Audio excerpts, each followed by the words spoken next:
Hey everyone, thanks for checking out A Drink with Crazy and part 3 of our series, Critics versus Fans, Mary Sue's, and the Toxic Fanbase Myth. In this one, we're going to kind of combine elements from the first two, which was the Critics versus Fan reviews, the Mary Sue stuff, and bring it all together with why people keep wanting to bring this toxic fan myth about, and it has to do with everything we talked about in the last two. So if you have not seen part 1 and part 2, go down in the links in the description below, and while you're down there, hit that subscribe button and ring that notification bell for us, because that would be amazing. And without any further ado, let's get into the conversation. Yes. Make sure you hit that subscribe button, make sure you ring that notification bell, and make sure to share this with everyone you know to help us beat that massive YouTube algorithm. Matt, Yes. you didn't like my movie or video game, so you're a toxic fan. Oh, okay. What are you, the Access Media now? I mean, come on. Yeah. I am the Access Media. Oh, Me. you are the Access Yes, Media. Okay. yes. Wow. Just okay. like Rey is all of the Jedi, I am all of the media. Okay. I'm getting tired of it, dude. I'm getting tired of it. No, People and can't just come out online and say, look, everything we've talked about in the last two, critics wanting to see what was expected, because that's been a very pointed thing, right? Yes. What critics expect, and they go, oh, well, they tried for this, so critics grade off of what people try for. Gamers and moviegoers grade off of what they actually saw. Yes. And then all of a sudden you go, but wait a minute, I didn't see any of this, and you're just headcanoning it, or you're just telling me that this character that was perfect at the beginning is relatable to me. It's really relatable and well written. And, as we talked about in the first episode, it's that, kind of like headcanon literary analysis. I'm ascribing a meaning where there was none, and then you take poorly written characters, but because you like what they attempted with it, you rationalize it even if they're a total Mary Sue, because just the attempt was what you wanted to see. Yeah. And if you disagree with them, you're toxic. Yeah, it's just You're just toxic. But the problem is part of the biggest problem is that they wrap it up in beautiful visuals and wonderful sound design, and in many cases really decent acting. And they just go, well, why didn't you like it? Well, because I had problems with it. Sucked. I genuinely had issues with it. Well, you're just toxic. See you these 5 people online that said some bad things? Okay, well, I don't like those people and I don't agree with them, but your movie still sucked. Well, then you just agree with them. No. And it's this lump, and it's this. The reason that we did this in this order is because it all ties together, right? Is that the second that you threaten the creator or the critics, little ivory tower, they want to just turn around and say, no, you're wrong and you're toxic. You're an istophobe or whatever. Yeah. And it gets incredibly exhausting. And you sit there and you go, no, this is why this is incorrect. This is why this is poor writing. And they just keep reverting back to it. It's almost like it's a defense mechanism for their own intellect. And I'm sorry, most toxic fans don't exist. We didn't like what happened with Luke. We didn't like what happened in The Last of Us. Mm-hmm. We didn't like the way they executed Captain Marvel. We didn't like the way season 8 of Game of Thrones just rushed through everything. Mm-mm. But that doesn't a lot of people, I'll speak for the Doctor Who fans here, personally never seen the show, but I know a lot of people are mad. They did not like Doctor Who, and they were excoriated for it. Because, again, they made the Doctor a female. And so then all of a sudden when people didn't like the season, well, now it's just because you're toxic. Yeah. And it's just, no, your writing can suck. And this is a very important point, is most media is both art and product. Mm-hmm. And when you sell us a product, you can't just rapidly change like that and just expect us to go along. Well, they want to do the toxic fans, well, and then obviously you have the, it comes to the toxic white male fans and the toxic, and I'm like, wait a minute, dude, I know a lot of people who aren't, white or male that agree with me that your stuff just sucked. Right. And, then it's this, how do I phrase this? It's you come out, you criticize this thing that supposedly is supposed to be art. Yeah. And then because one person said some really horrible crap online, they go, everybody must be this person. It's like, it's like the broken tile is the one that sticks out, but now everybody's just a broken tile. One rotten apple spoils the bunch. But here's the thing, is it's a scapegoat. I don't think it exists. We're not talking about an organized group of people that have any sort of leadership or agenda. It is your fan base saying, we don't like what you did. You sold us a product and you either failed to deliver on what you promised or you straight up lied about it. Well, and that's been something that's been really, really bad is I don't think anybody really knew what to expect with The Last Jedi, and so I think they just completely did not deliver on that product. Yeah. The Last of Us 2 is just blatant lying. Oh, they altered trailers. They altered the trailers to make it look like it was one thing and then sold us something else. That is lying. Well, I mean, and that goes back to the it was the second Spider-Man 2, the Ultimate Spider-Man 2. I can't remember. Amazing Spider-Man 2. That one. Yeah. Didn't watch those. But no, they deliberately had scenes that were in the trailer that weren't in the movie. Yeah. And that's happened before, and I think what people are just like, oh, well, you're toxic, there's no reason for you to be so mad at this. Yeah, you lied to me and I spent money on it. I know, and I mean, especially in gaming, when it's a $60 purchase, like, that's not insignificant. Yeah, that's 3 movie tickets. Yeah. That's 3 movie tickets. And so you don't gaming. get to lie and just tell me I didn't get it, and when I say no, it's objectively bad, you go, well, you're just toxic. Well, no. It's a scapegoat. Well, so your opinion's objective? Or at least a straw man. No. Based off of the rules and facts that we have about writing, classic literature, everything that we learned in school, your shit sucks. And it doesn't make me toxic for saying that. No. You know what it makes me? It makes me pissed that you lied to me about the media you tried to sell me, and then I literally bought a product that was not what it should have been, and I honestly, it's false advertising. Yeah. And that's where a lot of this comes from and has been for years. And people just, oh, well, you just don't like strong female characters. No, you Mary Suit the hell out of her. I actually like strong female characters. I like strong characters of any background. Yeah. Thank you. Yeah, I have no objections to just strong characters in general. But when you sit there and then when I start pointing out all these flaws, you go, oh, well, you're just not intelligent enough to see it. So now, not only have you lied to me, you sold me a product on false pretenses, and then you turned around and just insulted me. And then if I get pissed at you for this, now I'm toxic. Yeah. Now I'm toxic, and oh, well, your opinion just doesn't matter for the next game. It invalidates well, then why, it. or for the next movie. Well, and it's so destructive for critical discussion, right? Like, being able to come together and look at the positives and the negatives of any piece of art, of any product, and it's important for both. And when you have a merger of the two like this, it's doubly important, because not only are we debating about proper storytelling, now we're also debating on what you're trying to sell me. And so if I am going to critique something and I go, okay, I see what you're trying to do. Yes, you took some risks, and it's creatively different than what I've seen before, but if it's not enjoyable, or if it goes against what came before, if it's a sequel, then I have to review a thing based on that premise. Yeah, and that was one of the things that we talked about in our and like I said, none of this makes us, we say the word Mary Sue because guess what? It's a literary term. Mary Sue is a literary term. Oh, but that's sexist now. Mary Sue is sexist now. All right, fine. Gary Stu, you happy? Yeah, fine. Exactly. Yeah, no, the Mary Sues and Gary Sues. We actually pointed out more so lately. We point out more Mary Sues because because of the effort to push. But this doesn't. But it's this idea that the critics and the creators and the directors and the writers are separating themselves so far from the people that they're trying to sell stuff to, and then they're trying to alienate those people. And I'm just like, you wonder why people are mad. Well, there's no reason for you to be mad. It was just art. No, it's money. Money that I spent. Yes. It's not just art. It's this thing that I took out of my pocket, and I was like, I could buy this thing that I know I'm going to enjoy, or this thing over here that looks interesting. Oh, wow, I got lied to, and now I can't go spend my money over here. It's not just this, well, it's just a movie. No, it's not. It's $20 to go see the damn thing. Yeah. If I don't buy snacks, and that's the snacks are kind of inconsequential because that's or another like choice in the case of The Last of Us 2. What did you spend on it? $60. That's a $60 game because even download where there's no retail cost or anything, it's still $60. Yeah, it was a $60 game that I can no longer use that $60 for, and then you guys just run off into the sunlight with my money and say, "Oh, by the way, you're toxic. Thanks for your money. Bye." Yeah, no I know. People get pissed. They hate the toxic fans, and yet it's a they're the ones paying myth. them. It's great. Huh? Oh, they hate the toxic fans, and yet those are the ones that predominantly buy their product. It's great. Yeah. Yeah, they hate the toxic fans, but yet it was the toxic fans who funded your damn thing.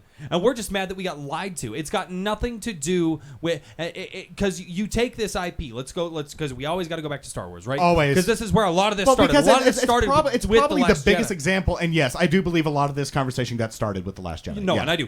But anyway, so with Star Wars, there was an we undercurrent. We were sold. Oh, we're gonna bring because what did they say? We're gonna bring Star Wars back to what it was in the original trilogy, which I hated, by the way. I hated that line. Always hated that line. I actually love the prequels. I I know they are not good in many instances. I know that they're not.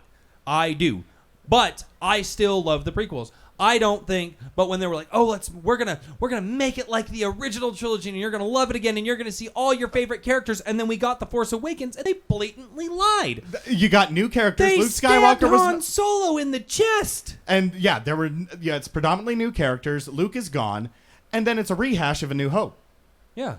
And unfortunately, that makes the entire endeavor kind of pointless. And and then they were like, "Oh, and you're gonna find out what these characters were doing." I still have no idea what Han Solo was doing in between Not a Jedi damn and clue. The Force Awakens. Not a damn clue. I have no idea what Leia was doing. I don't even know why Leia was involved with the Rebels, the Resistance, why wasn't it just the Republic? Anyway, not to get too far down that rabbit hole. But that's the thing. Okay, The Last of Us 2. Oh, this is a continuation of Joe and Ellie's story, and you're gonna love it. That was a blatant lie. That was a blatant lie. It's Abby's game. Yeah. It's 100%. Or at the very least, it's Abby's story. Game. Yeah. You know? Okay, I'll give him some credence on, because I didn't watch it. I think you watched enough of it before you just threw your hands up. But Game of Thrones season 8, this is going to be the best season yet. We're going to wrap it all up, and you guys are going to love it. And then they stopped caring. They wanted to run off and do something else. They sold us on the faggot. And then they just rushed through it. Now, that was a rush job. No, but the problem was that they said, and we care about this, and we're going to end it in such a good way. That was a lie. Because if you were watching any of the interviews with a lot of the people, because that's what a lot of this is. And we care so much about this. One of the most infamous is Alien Colonial Marines. Yeah. Back in, 2012? Is you go listen to the Gearbox devs talk about how important this is to them, so important that they outsourced it to another dev. Yeah.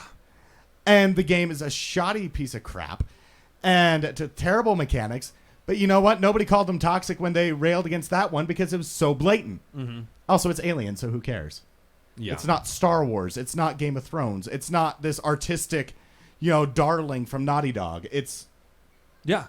And that's one of They weren't toxic then, though they were saying the same thing. So why is that okay and this isn't? Well, and then going into comic books, a lot of comic book fans are pissed. Now, I am a tangential comic book fan, okay? I don't buy the comic books or read the comic books primarily because that is a lot of money to do.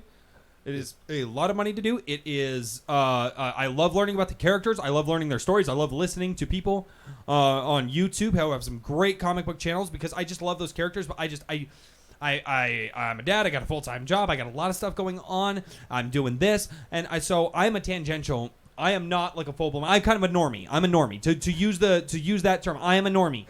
But knowing what's going on in the comic book industry is they're taking these beloved characters that already existed and they're completely flipping them on their head and saying, well, don't you like it? Well, no, because that's not the character. That's not what you sold me on. You sold me on the character. But now you're toxic. Now you're toxic because I cannot. No, because you lied to me. I cannot accept the fact that you are criticizing my creative genius, and so therefore you are toxic. And this is where you really start to see it, and this is why I think the whole toxic fan base is a myth. Because, yes, there are toxic people, especially on the internet, where they can hide behind their anonymity, right? Mm-hmm. And that toxic people are just toxic people. But this is not an organized resistance movement. This is a bunch of people who were sold a product, often on a lie, saying, no, this is wrong, this is bad, you lied to us, and now you're running off with my money and you won't even give me a damn refund. Yeah. Oh, and they started doing that with The Last of Us 2. Oh, I know. Well, because GameStop had too many copies that they couldn't get rid of enough of them, so they stopped taking the trade-ins. Yeah. And so people literally just lost money on that deal. And so I'm sorry, you can't just sit there and hide. You can't just sit there and hide behind this whole idea of you're just toxic, especially when you are selling a product. If you sell a product and you fail to land your mark, if you use false advertising, or if you just don't do a very good job at it, you just rush through it, then you can't sit there and hide behind the quote-unquote toxic fan base myth to sit there and defend yourself and say that you did a good job, because you didn't. Yeah. And not only that, like I said, we're not toxic fans. We're lied to. We're betrayed. You said that you were going to take this thing that we love and you were going to make it even better. Now, that is subjective. That is subjective. That's and subjective. I know a lot of people who have enjoyed all the things we've talked about, right? Yeah. And at some point, we will have to do a discussion on objectivity versus subjectivity. Yes. Because there are things like, again, objectively, The Phantom Menace and Attack of the Clones, they're bad. They're bad. Subjectively, I love the shit out of those movies. Oh, it's a Jurassic World Fallen Kingdom. I'd sit there and clap along with the dinosaurs. I don't care about the plot. I know it sucks, but you know what? I like the dinosaurs, so I'm just not going to pay attention. Chris Pratt plays the biggest Gary Stu. that we've seen in a hot while. minute. Yeah, I know. You know. But you know what? He's a decent enough actor that I'm just going to overlook that. But gonna- I know I'm actively overlooking at it. Yeah. And if somebody comes up to me and says, "Matt, you realize those movies are really bad, right?" I'm going to go, "Yeah, I know." I'm not going to turn around and just say, "Oh, you're just toxic," because that's BS. It's total BS. Well, and the problem is everybody's trying to hide behind the word opinion now. And I Indeed. hate it. I hate it. And I've seen it so many times. Well, And that's just your opinion. No, it's not my opinion. You had poor writing. Oh, really? What do you consider good writing? I don't know. Let's go with, what basically kicked off the modern fantasy era, Lord of the Rings. Yeah. That's good writing. The Harry Potter books, from what I've heard from you, They're and we've good. had extensive. They're That's definitely good simpler, less writing. dense than Tolkien. That's but good yeah. writing. The Aragon books, good writing, crappy movie. The movie is awful. The The movie, movie's awful. the movie made me want to read the books, and not for the right reasons. Yeah, right. Yeah, right. Like, No, it's- but that's the thing is that they're a lot of the critics, and all right, I'm lifting the swearing thing right now because I have to. A lot of these critics have their heads stuffed so far up their own asses that I don't think that they know. Well, it's an echo What chamber. good writing? It's an echo chamber. Well, and not only that, but we talked about the access media. Is that They lose these their access people- if they don't, and I feel bad about that. And guess what? A lot of I know because I listen to a lot of people. Right. I know that there are a lot of people that don't agree with the reviews that they put out.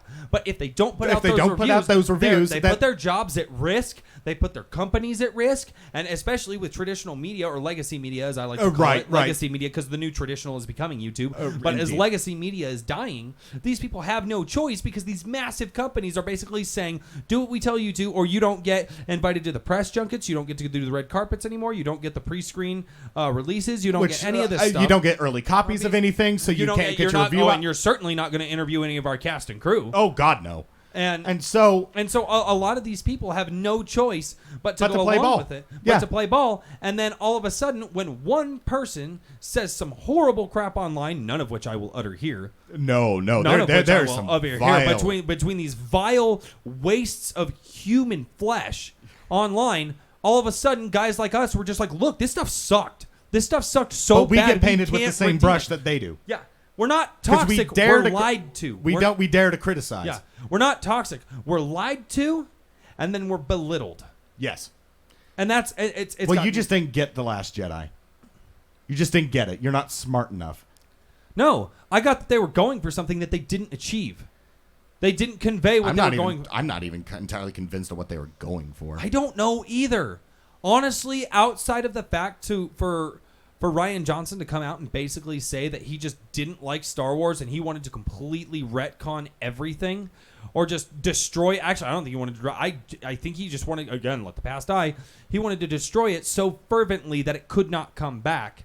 And now Disney's in a scramble right now. The Last of Us 2, I don't know if there's going to be a Last of Us 3. It depends. I mean, I'm seeing reports of all the trade-ins. I think I saw one thing that said 2 million copies had been returned. I have to verify that, obviously, but if they sold 4 million and 2 got returned, That's not a good thing. and so that needs to be verified.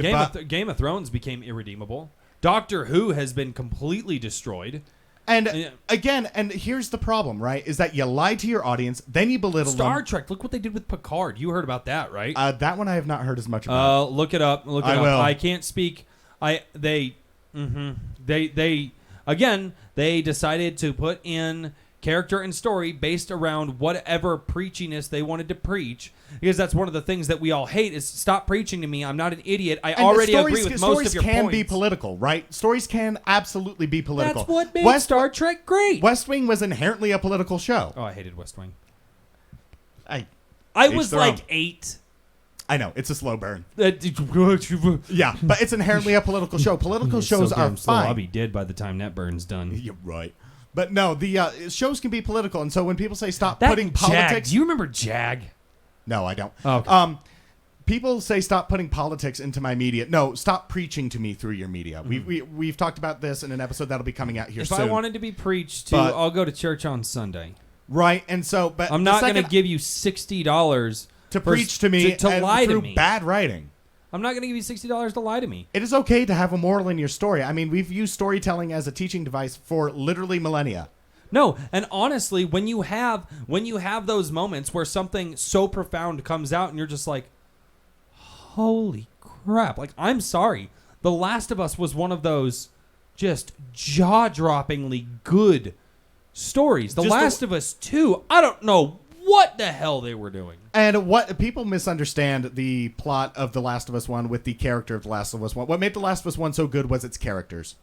That is what made it jaw-dropping. It was the fact that they were so... It was they a were road trip game. It was. That's literally it. It's a road trip game. And here's the other thing I want to throw out there is it doesn't have to be original to be good.